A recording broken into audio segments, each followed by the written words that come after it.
You're listening to Copy Chief Radio. Get all the episodes and join the community at copychief.com.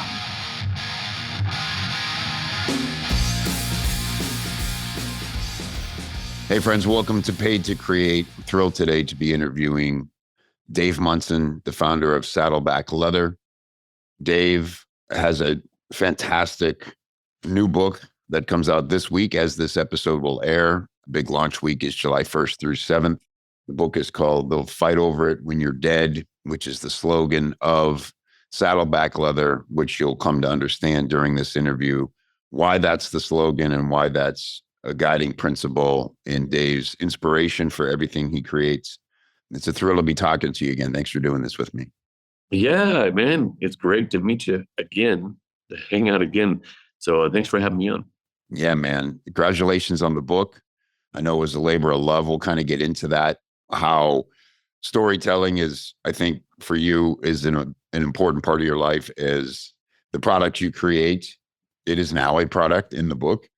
But I want to go back to early life for young Dave.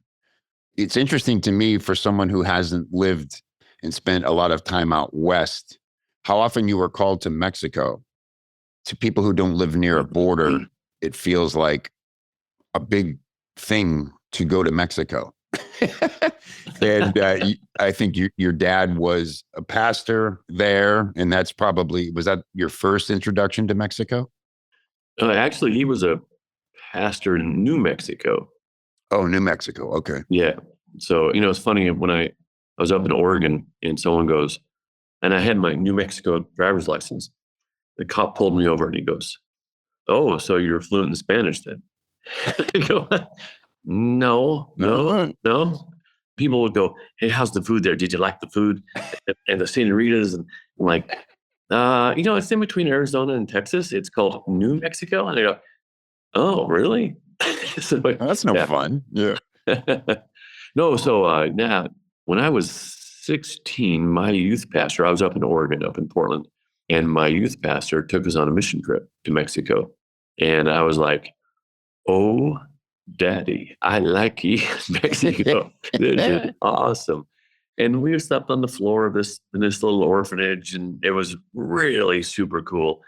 It was a big first experience, first exposure. Went to the market and, all that sort of thing, bought a whip like Indiana Jones had. That was a really influential. I did a couple of mission trips. And then my third mission trip, when I was 19, I went into the Copper Canyon with the Tarahumara Indians. And oh my gosh, it was so amazing. So I said, all right, rest of my life, this is what I'm doing. Man, then I ended up with a leather business. Yeah. What struck me in the book, you were always doing something, is the sense I get. The story about wanting to go and get your master's, go back to school, and all these schools are rejecting you based on either knowing you as a restless youth or your GPA.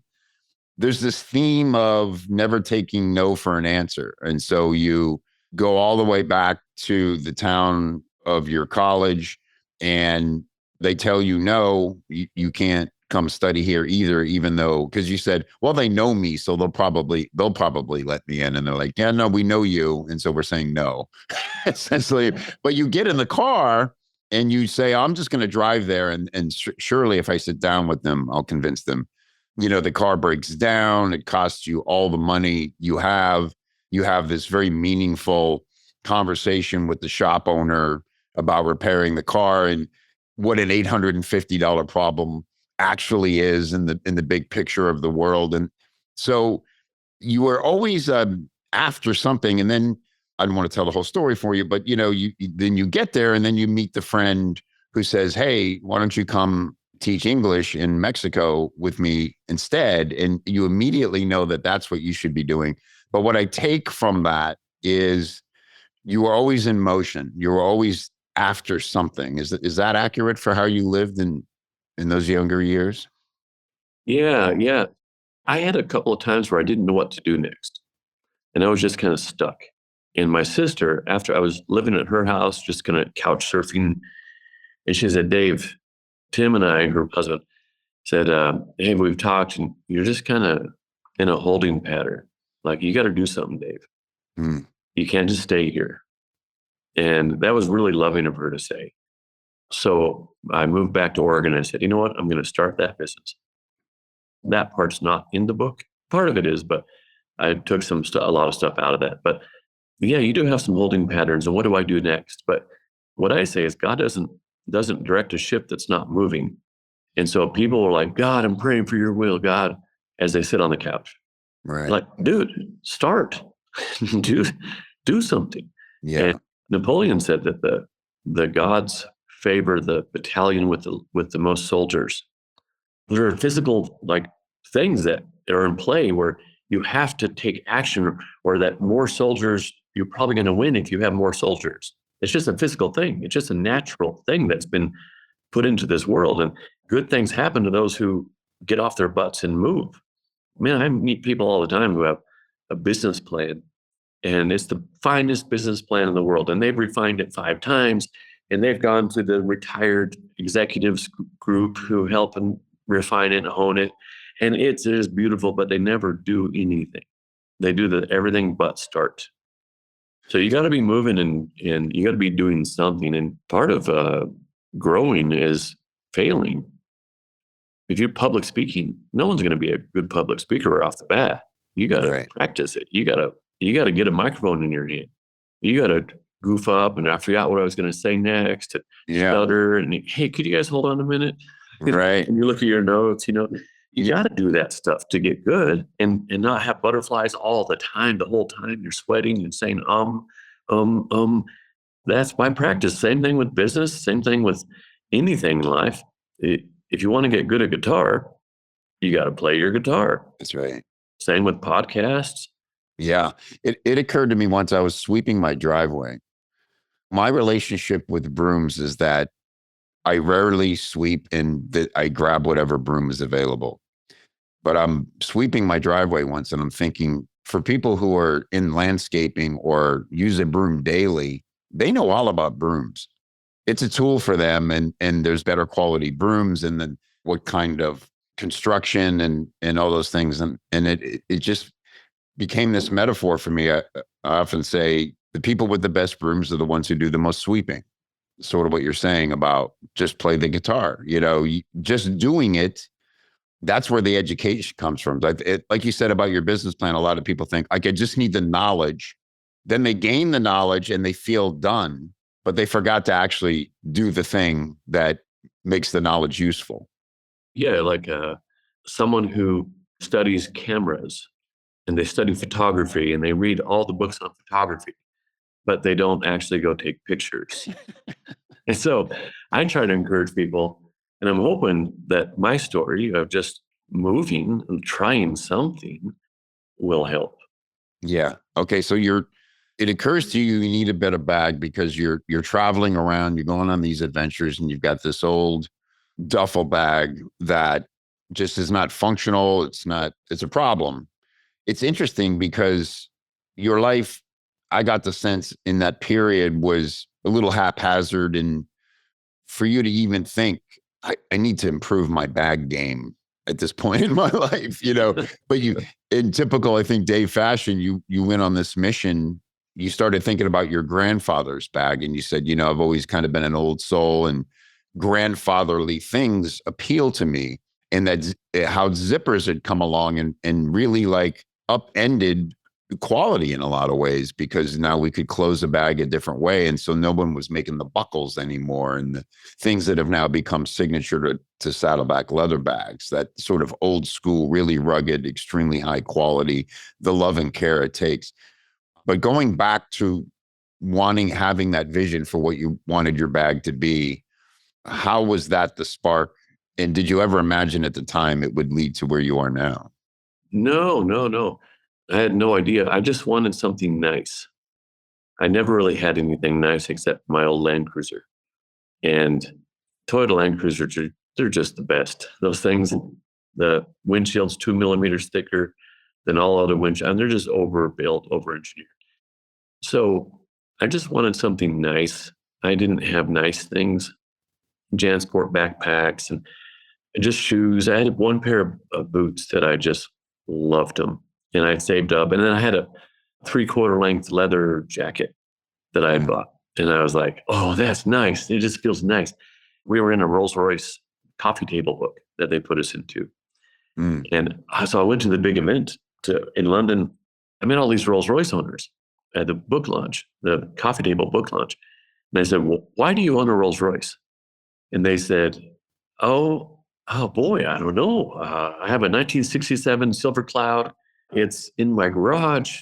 My friends don't even know I own it. I take it out in the summers. Sometimes I just sit in it in my garage. But it came back. Most people, I asked a lot of people, they go, it makes me happy to have something so nice. The nicest thing, the highest quality thing that man has ever made with their hands. Or it's the finest. Like, and then I was talking to the guy who cut the Queen's hair for the last 25 years of her life. Wow. And I said, so how much for a haircut? And he goes, it'd be 300 pounds, like $400. And I go, oh, okay. What goes into that? Like, why so much? Tell me about your haircuts. And he's in his 60s. So he said, why do girls like diamonds instead of crystals? They look the same. They have the same blingy.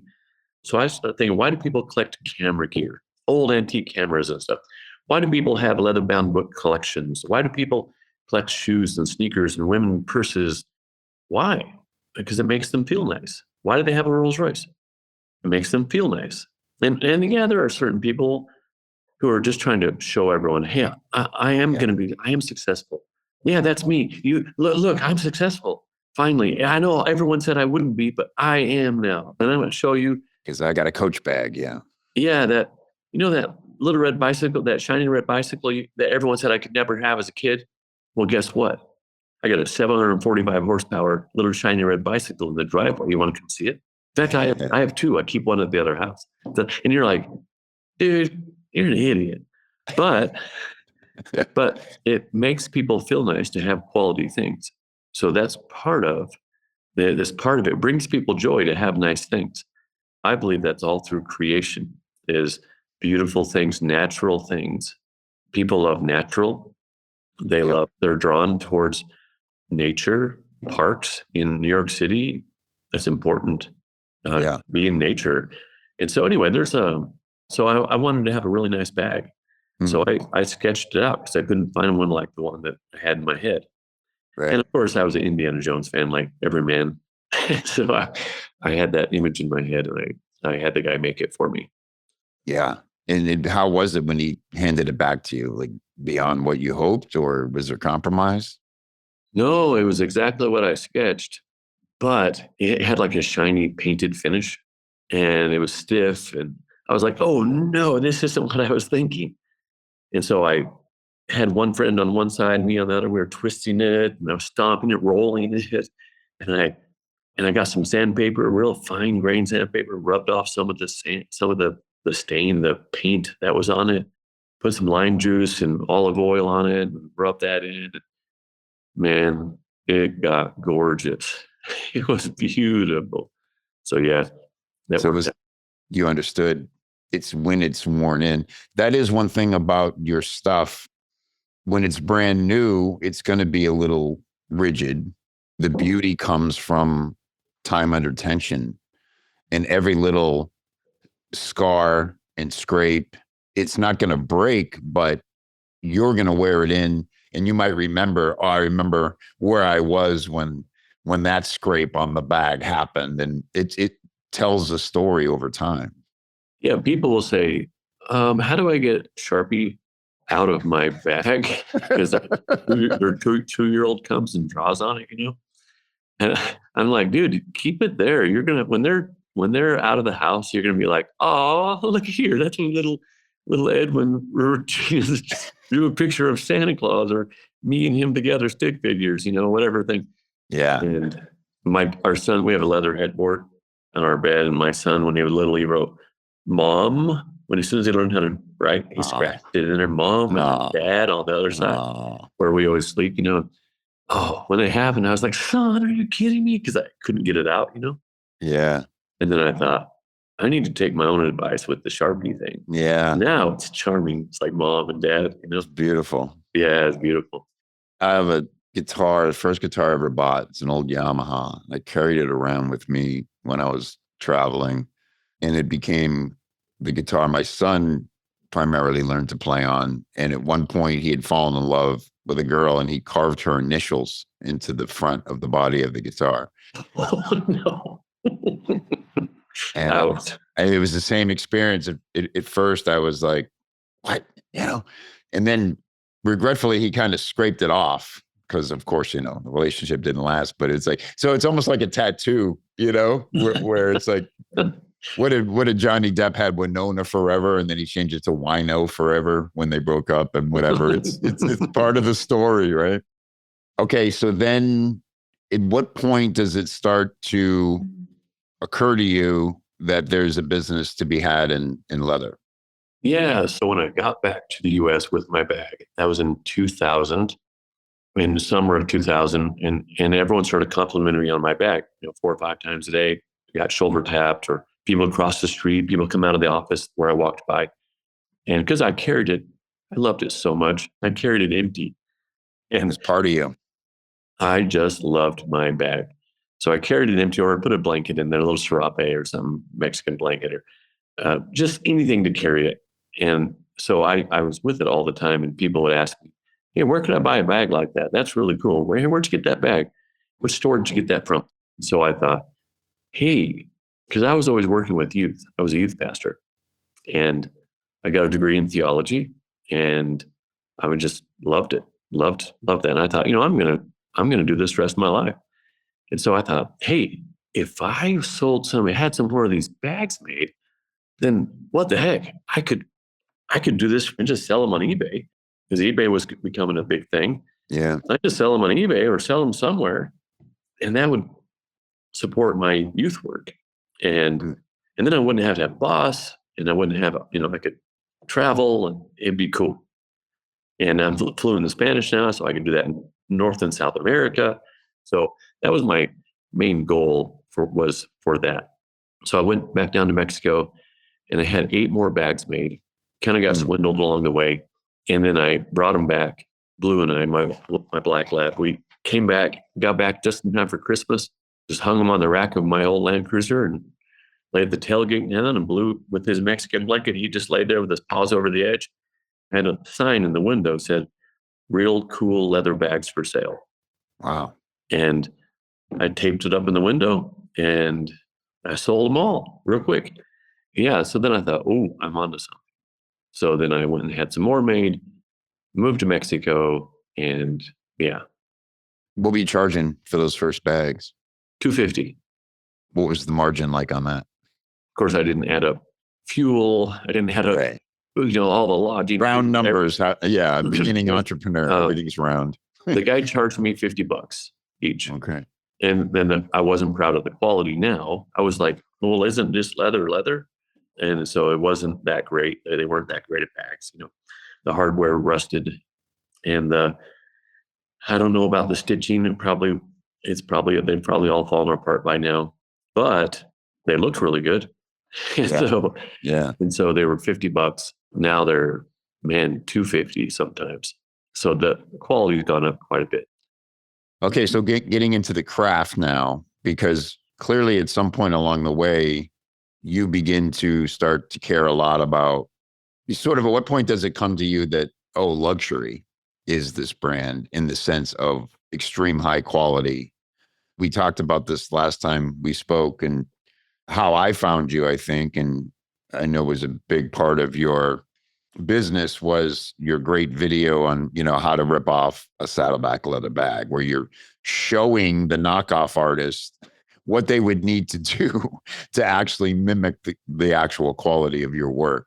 What was the impetus for that? And what was the journey like to meet that standard you had for them? Well, I started realizing that people are drawn to quality.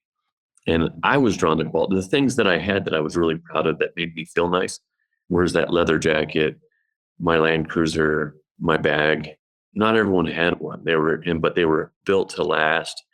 As I started making my bags and learning about quality, I thought, hey, this is a thing. And so then as I began to learn, I just wanted to educate others on what goes into quality. And so and then I started learning about leather and different grades of leather. And yeah, it just started changing. It changed me. And I started seeing that we're designed to enjoy quality. Everything God does is quality.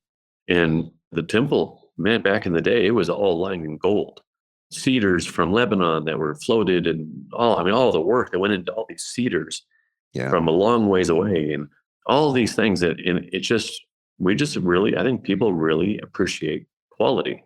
And so when people are faking quality, I wanted to highlight what goes into a quality bag and what do we do, the hidden straps that reinforce things, and why we do a double stitch in certain spots, and then what other people do. And along the way, I learned what the cheap bags were doing. And so then people were knocking off my bags. And I every once in a while I'd buy one, and I was like, oh, this is crap. People are going to be deceived. They're going to waste money. It's an inferior leather that'll dry out quickly and crack, and the color rubs off all over your clothes. And, I was like, oh, this is terrible. So I highlighted, here's what you do, and here's what we do. Or here's what we do, here's what you can do so you can make more money. Yeah. I insulted them along the way. And yeah. That was a good video. It's a great video. I've never seen you have a sort of hubris around those things. Like, you always stay who you are. It's like, well, let me help you. Maybe we can think about this a different way. And so if you're willing, here's how to do it right. Not, you bastards, I'll find you and I'll force you to stop mimicking my stuff. And right. It's just like, that's who you are. That's your nature. Here's the thing. I got to have lunch with Zig Ziglar one time. And Zig Ziglar, during his heyday, the 80s up through early 2000s, he was considered, a lot of polls would say, he was the most successful man in America. And he was always number one. Before he died, I got to have lunch. His son invited a few of us, like there were 6 of us all together. I sat right in front of him. And I said, hey, Zig, I said, if all of your media went away, all your cassette tapes and VHS and DVDs and everything you've ever written all went away, and you could leave us with only one book, what would you write about? And he said, court your spouse, because success starts at home. He said, encourage everyone. And he said, try to help everyone around you to be as successful as they can be. He said, those are the 3 keys to success. They lube the path. They make it smoother. But all 3 of those are other people focused. Right. And so if a person's life is me focused, I want me to be impressive to people. I want people to praise me for being intelligent or for being really spiritual. Because listen, did you hear how he prayed? Or listen, or look at her physique. Man, she's always working out. She's really, wow, she's amazing. And look at the pecs on that guy, man. He's always goes without a shirt, even in the wintertime. And you're like, and you're like, oh man, and look how dude never unplugs. He's a machine. The dude's amazing. And they're doing all these things. Meanwhile, their self feels really good, but the self of those around them is in the crapper because they're like, what does dad think about me? Well, he's never here. He's always impressing people with how much he gets done. And so when they're self-centered or self-focused, that's never a recipe for success. Never. And if they're others focused, that's the key. Others focused. And so Zig said, yeah, the 3 things he said were help, encourage, spend time with, build up, put yourself aside, and look at the self of others. And in 2018, someone said to me, and by the way, that's the key to business, is be others focused. I want my customers, I want them to stop buying crap. I want them to have joy. And that's genuinely true. I'm genuinely believe I want them to have a better relationship with God than they had before, or a different view of him. Let's just start with people who hate God.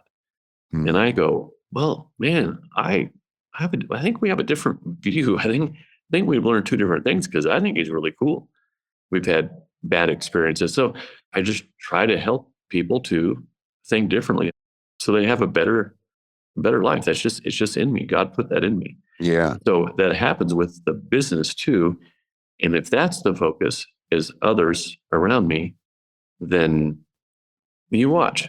People are going to say, I want to get behind that guy. We value the same things. He just educated me. That video with the educating. People say, I like that. He just educated me. I'm better off now because of that video. Right. I didn't know those things. And so they stopped wasting money. Now I'm doing shoes now, and that's a whole nother world right there. But there's a ton of education that bad shoes, even if they're expensive, cause knee problems, foot plantar fasciitis, the hips, lower back pain, all that sort of thing. Hamstring pulls, ACL, Achilles tendon, big toe pain, plantar fasciitis, all of that's your shoes. The majority of it starts there. So now I'm just trying to get that word out along with Harvard professors and stuff like that. So, very cool. But so that's the key is being others focused. Yeah, love that.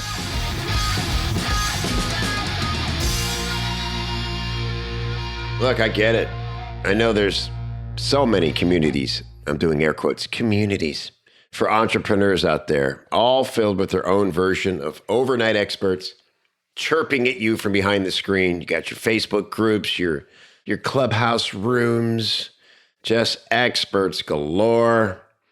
How often do you feel like you're being pinballed around from thing to thing and picking up a little bit, a little piece there? How much of that is actually making it into your brain and your fingers and your business and affecting your money? How many of these people are actually out there in the field getting their hands dirty and testing to find out what actually works and what flops? Well, in the Copy Chief community, a real community, you get shoulder to shoulder with the most active, successful marketers working in the trenches today, all while learning from industry legends who rarely teach anywhere else, if ever. Copy Chief is an amazing community, super newbie friendly. Also, you'll find, elite level marketers and copywriters in there. They're all working to become the best at their craft, get paid top dollar for their skills, stay ahead of the competition by keeping their finger on the pulse of what's working now. That's the X factor when you're backed up by a community and you can get any question you have answered by people who actually do this stuff and can tell you from real world experience what to do for your project, for your offer, for your funnel, for your clients. Man, you're unstoppable when you've got that kind of confidence. Go check us out at copychief.com/join. If you've never been a member, you're going to see what you've been missing and you're going to say, where has this been all my life? And if you've been a member in the past, I would invite you to come and check out all the new stuff. We've completely updated all the tech. So we're on brand new platforms. Everything is slick and smooth and easy to access. And it's never been better. Copychief.com/join. I'll look for you inside.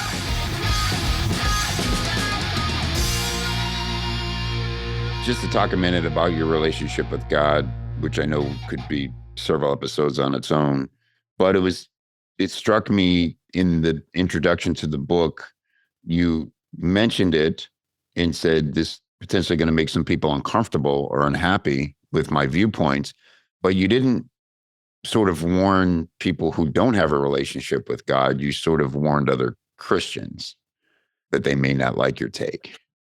Yes. So in the 570-page version that I had to take a whole bunch of stuff out, the lawyers told me to also. It makes me sick. These people who they live this life that's the same thing that Jesus fought against. Like these people who go to church and they have this smug little life. It's a cruise ship church they go to. What is here for me? What can I get out of this? What are the activities you guys have? Instead of like a battleship in a church where like, hey, we're on a mission. And the people who are hypocrites and it doesn't bother them. So I'm a hypocrite and it bothers me when I'm hypocritical. When I say to do something and I don't do it, or I say not to do something and I do it, that bothers me. Yeah. but I keep doing it. Dang it. What's wrong with me? But those guys who it doesn't bother them, and they just go to church, they're super judgmental, and look how perfect and spiritual I am. Then nothing's changed since Jesus' time. And those are the ones he came to fight against. So they really bother me. So I'm sharing some stuff in there that atheists are going to be like, yeah, you preach it, brother. You preach it. Me and you, we're on the same page. And so I had to yank a bunch of that because people were like, dude, you're too harsh. So I took some of that stuff out. So it became more of an encouraging thing. Like, you do this, but have you considered this sort of life instead? Or have you considered thinking about your relationship with God this way instead? A lot of people have a checklist of things to do that will make God happy, they think. And so they go and do that checklist, but then the person who they passed by who needed help, or the single mother who was destitute and living in her car, they're like, oh, I'll pray for you. Right. What? Or feed me. Yeah. Feed me. So anyway, I brought up stuff like that in there because they bother me, but not just because they bother me, but I care for them too. And I want them to have a fulfilling life, because the life they have isn't fulfilling. It's very self-centered. I want people to praise me for how spiritual I am and how fancy I pray. They asked Jesus, hey, Jesus, teach me how to pray. And his disciples, and he goes, sure, you got like 20 seconds? Then we'll go on. And those people who drone on and on and on and give little sermonettes, and you're like, dude, talk to me or talk to God, but don't talk to both of us at the same time. You're just showboating. Yeah. Yeah. And like so, a juggler. I love the instances where you mention how you prayed on certain things, like when you were adopting Blue. First of all, you had 3 dogs. Again, this idea of expressing your desires, things, because they're meaningful to you. People pick up on someone's intent when it's pure and there's passion behind it. And you knew you wanted a black lab, wanted a dog. And it turns out that someone you knew just had a litter and said, hey, yeah, I'd be glad for you to take one of the 3. And so you sat down with the dogs and you strummed your guitar, and you knew by the one wagging its tail, you did it twice, in fact, right? One ran away scared, the other barked, and one wagged its tail. And you did that twice.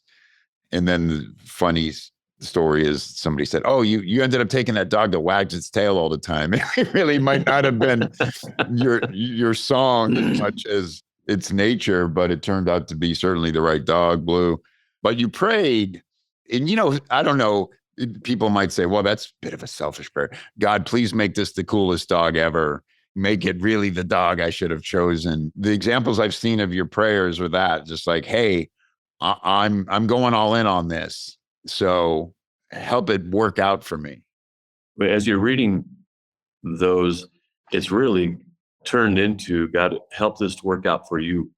Help this to work out for you. And so God focused. And here's the thing. A lot of people are like, no, I don't want to offend anyone. So I'm not going to tell anyone that I'm Mormon or Christian or that I'm Catholic. I'm just going to stay neutral on every single thing. And I stay neutral on politics because they're all a bunch of criminals. Right. And I don't want to be supporting. Who you get behind in that. Right. Exactly. Yeah. Not all of them, but a lot of them are just dirty. And so I don't want to get into these sorts of things, but I say, share with people. If a dog saved your life and you're like, hey, I stood in front of a big bus one time to save a dog's life. And I'm all about saving animals' lives because a dog saved my life when I was a kid. He swam out there and grabbed me when I was drowning. And so I dedicated my life to saving animals. Man, you write that, dude. You go after that. You take that and share it with people and get other people to join you. Don't be ashamed of what is really valuable to you. But if you're ashamed of it, it must not mean that much to you, or it must not have had that much of an impact in your life. And so I say, whatever you're passionate about, let people know about it, unless it's super duper controversial. So for me, I talk about I have this cool relationship with God. and I have a lot of fulfillment in it. I mean a ton. And I have a lot of really rich joy and peace, even in storms in my life. Yeah, life sucks. And I've had a lot of tough things, but I had peace in those storms. And so I'm like, man, and not a religion. Jesus didn't say, hey, come follow my religion. He said, come follow me. And the Jews had back in the day, they had a saying, they said, a blessing. They said, may you be covered in the dust of your rabbi. They'd find a teacher and they would follow him all the time and just learn from him and spend time with him. And they would be behind him. So they get dusty from them following him. But he didn't say, come and join my religion. And so I'm kind of anti-religion and more into a relationship. So that's been a real big deal to me. And yeah, we get people, F you, you're going to, maybe I'll burn in hell with everyone else. You think you're so righteous, blah, blah, blah. And I go, dude, I'm sorry that you feel that way. Yeah. I'm sorry you feel that way. To me, then, because of your approach to it, and you're really just sharing your experience in your relationship, not preaching right or wrong or how it should be done, for them to get angry at that and things they've said about your wife's mission and the family mission and Rwanda and other places. And boy, that's all about them. And they're in a dark place. And you know what I mean? And so I'm glad you're able to kind of shrug that off when it happens, but it's still alarming. Yeah, I had a guy come in the other day and into the showroom, and we obviously differed in our lifestyle things. And he had snakeskin boots on, cowboy boots, and he had leather shorts just above his butt cheek crack there. he had a vest, no shirt, and he had a really cool style actually. And he had been a customer for a long time, and I said, bring it in, buddy. Bring it in. Give me a big old hug here. We give him a big old ear hug where your ears are suctioned to each other. I just gave him a nice big hug, and he said, hey, listen, I know you're religious and stuff, and I'm not. And I said, oh, yeah, it seems like we have some differences in the way we think about things. I said, but man, we have things that we can agree on too. I said, can we agree on this one thing? Man, all the other stuff, you live your life, I'll live mine. But can we agree on this, that God loved us so much that he sent his son to the earth because he wanted us to be in heaven with him forever. Me and you, he loved us so much. And so Christmas, we celebrate Christmas, the greatest gifts. We give gifts to each other, representing it. And then Easter, where Jesus died to pay for my sins and yours. We have different ones, but we're all centered so that we could be in heaven with him forever. And then they buried him, and on the third day he rose again. Like, I'm counting on that being true because I don't have anything else. That's all if God said, why should I let you come in through these pearly gates, Dave, when I die? I'd go, well, you told me that your son paid for all my sins, that I believed you. I was counting on it. I trusted you, put my faith in you. And he said, yeah, we can agree on that. And I was like, great, there. Simple enough. So how'd you hear about Saddleback? And we just kept talking. So I think to be tolerant and to love people and be kind and care for others, I think that's the key to any kind of success. Yeah, 100%. It's great. Okay, getting into the business side a bit, because it's interesting. You really self-made and certainly had a lot of help along the ways, but like most entrepreneurs, you mentioned you've had some great business coaches along the way. I'd like to hear about any of them, if there's been a steady guide in business, or are you a guy who joins masterminds? How is your business thinking manifested over the years? Because you talk about making a lot of mistakes and sort of like, you succeeded like Edison. It's like, I just found 10,000 ways it didn't work.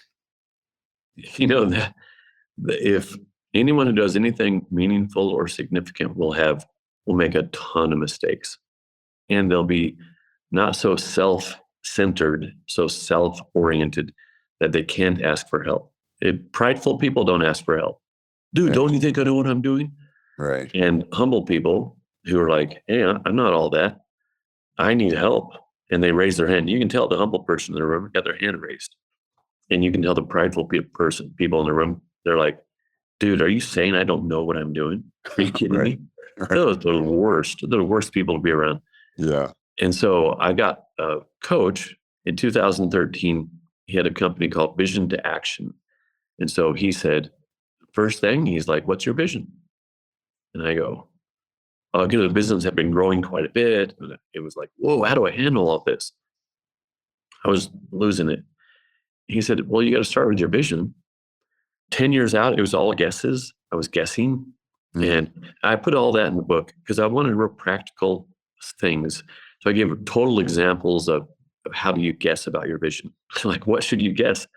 And it helped my marriage, and it helped business, and it helped when people see a vision with it. So if you basically, if you close your eyes and you imagine yourself getting into a time machine, and you get out 3 years later, let's say 10 years later, you have real vague guesses of what would you be seeing in 10 years? What do you see happening? So you walk around and you're, oh, there I am at my desk, or I'm in front of a camera or something. Or here's the finance guy. Let me look over his shoulder. What do I see on the ledger there? Or, oh, here's the marketing. Here's the infrastructure. Here are the product lines. Here's what we're offering. And it's just guessing, just total guess. And then you go back 3 years, and you go, well, what am I, if that's going to happen, what am I doing in 3 years? What's my business look like? And then if it looks like that in the next 90 days, in order for that to happen, you just walk it back. These things need to be happening. So 10 years later, after that guy, he had him for a year and a half. After that guy, a friend of ours, who we just happened to meet in Africa quite a few times, and he ran a $12 billion business. He was the operations guy for a $12 billion business. And he retired. And I said, dude, Steve, can you help me with my business? He goes, he was bored, and he's a friend. He's a really nice, super nice guy. We're like, how much can we pay you? And he goes, you can't pay me enough, Dave. He said, I'm doing this because I love you. But you, if I wanted to make millions, I could.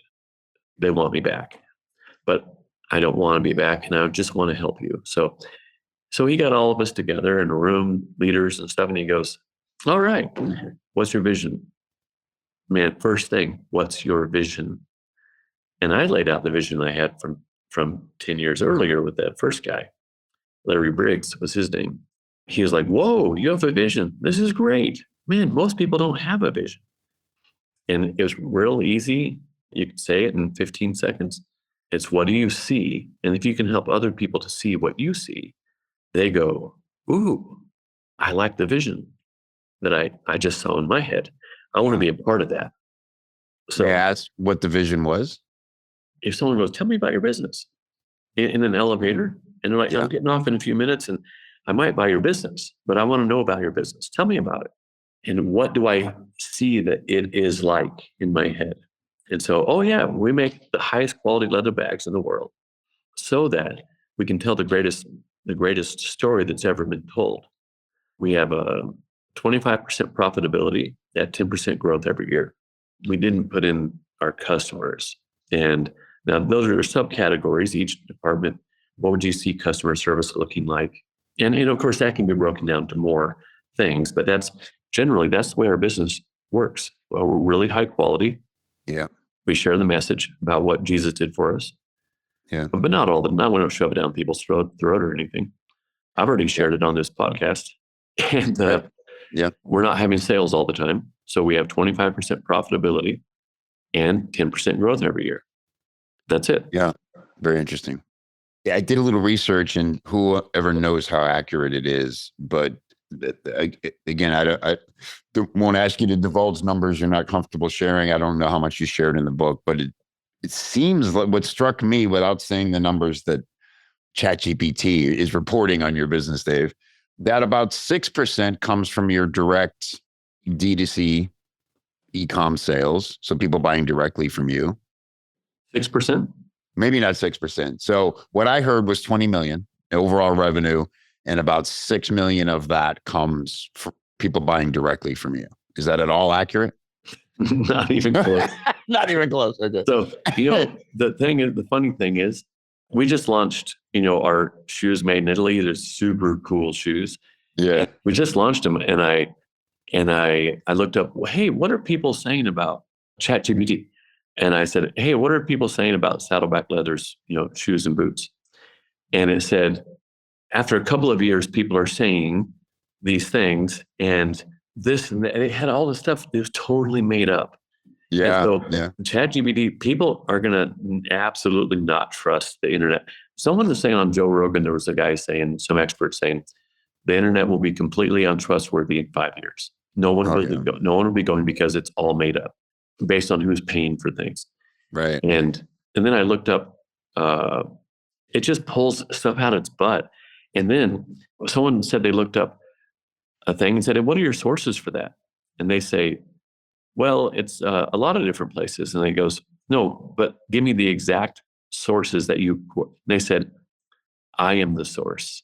Oh, wow. That's scary. I've actually never seen that. I will say in the research I did, it did cite sources of whatever entity that reports income from different things. And Forbes was one of them. And, again, but like you said, it really can't be trusted. It's the whole celebrity net worth, I don't know how many cocktail parties I've been to where somebody, and then they start just searching everybody. And I'm like, why are we doing this? Like, is this important? Is this, it's like, who cares how much Brad Pitt made last year? And I'm sure the numbers aren't accurate that you're seeing, No, they take it as law. So one of the things that looked up when I checked out my own company, and it's true, it says we don't do any ad spend. And that's intentional. Every once in a while, if we're moving to our new place. And so we said, hey, we're having a garage sale because in our warehouse, we have all these bags that they used for a couple of weeks, sent them back. It's too heavy. Didn't like it. And it got kind of scratched up and we can't get the scratches out. So those will be like, it's totally fine. But we had to get rid of stuff because we didn't want to move all this stuff over to the new place. And so we'll do an ad for something like that or different things we'll do, but we don't do any Google pay-per-click or any of that crap. Yeah. But what it happens is it forces us to do stuff that will make people talk. And so how do you get Bob the brain surgeon to talk about your stuff? You say, hey, if you refer 10 friends, then we'll give you 10% off your next purchase. Right. He's not going to take a break from counting his diamonds on his super yacht and send 10 friends so he can get 10% off. And so what can we do that Bob the brain surgeon would do? But how he would talk about it. And which is word of mouth. If Bob the brain surgeon will do it after surgery or after whatever, to his friends, Jay, check out what I got here. This is really cool. So that's what we're after. So it was correct. We don't do any ad spend. It's all word of mouth. We just want to make our customers. I'd rather spend money on our customers and making them happy than making Jeff Bezos or Google happy.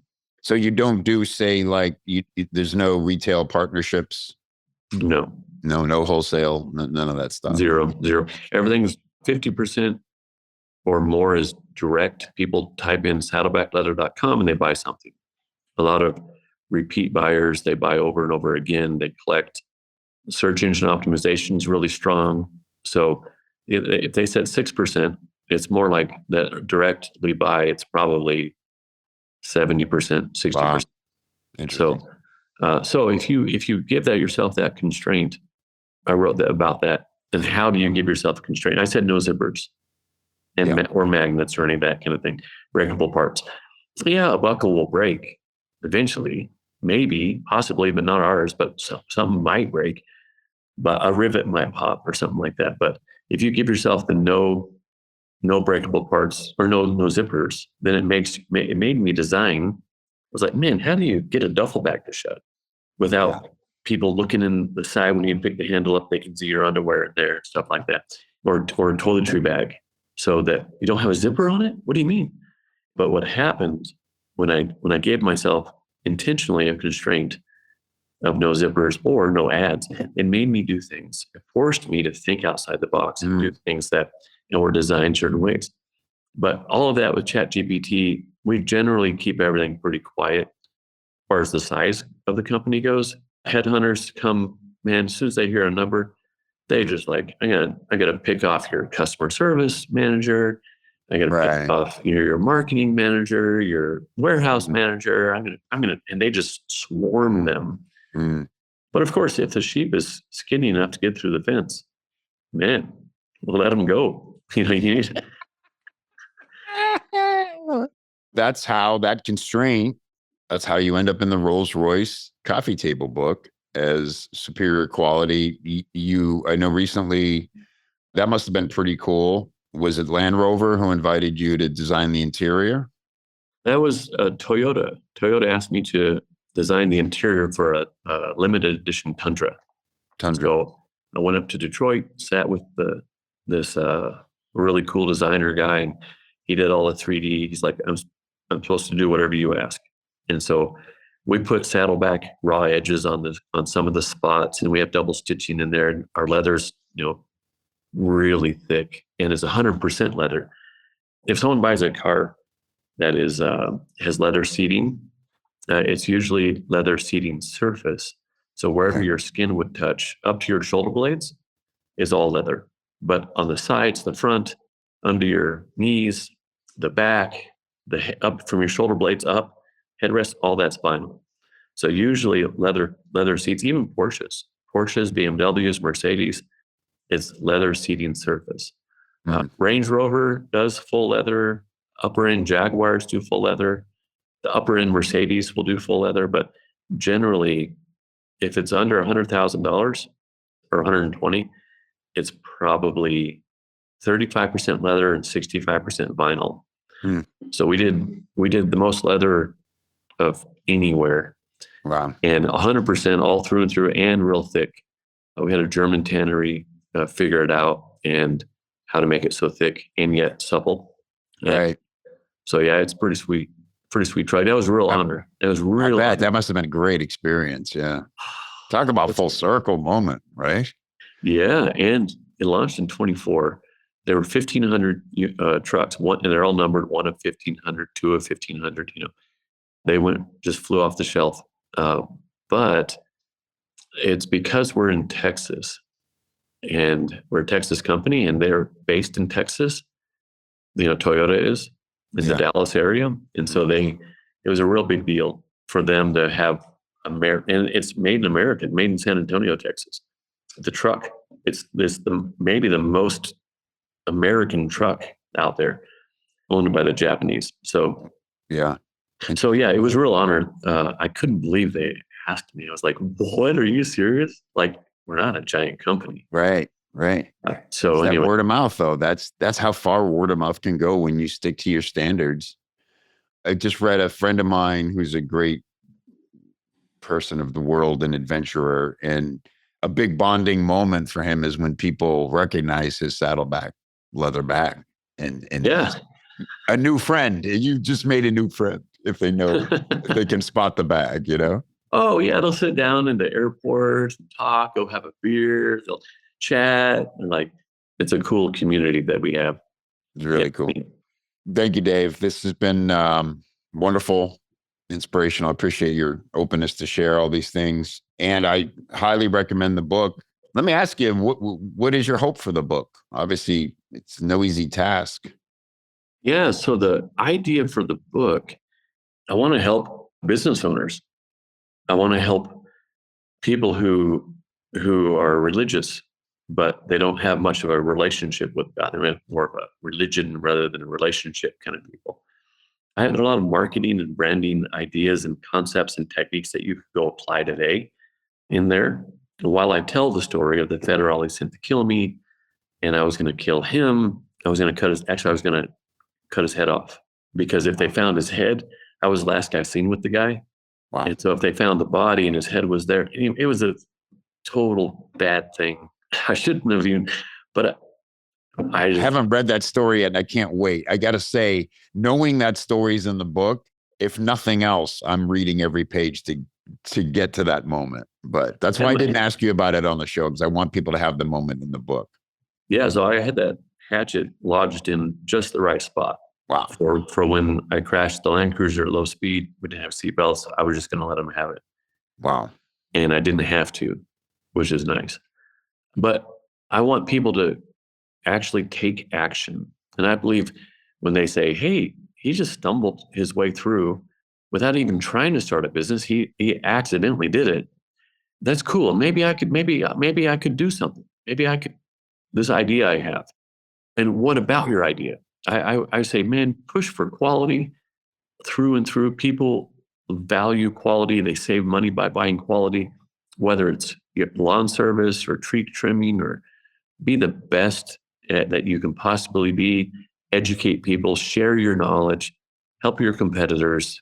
And you do that, and people will, if you're helping people, you're others focused, people will value that.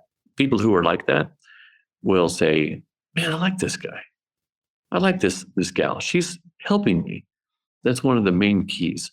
So that's what I'm hoping, is that it'll put pressure on the businesses who aren't doing it, because it'll become the common thing. Customer service will become excellent around the world instead of crap customer service that's outsourced to someone who you're reading from a script.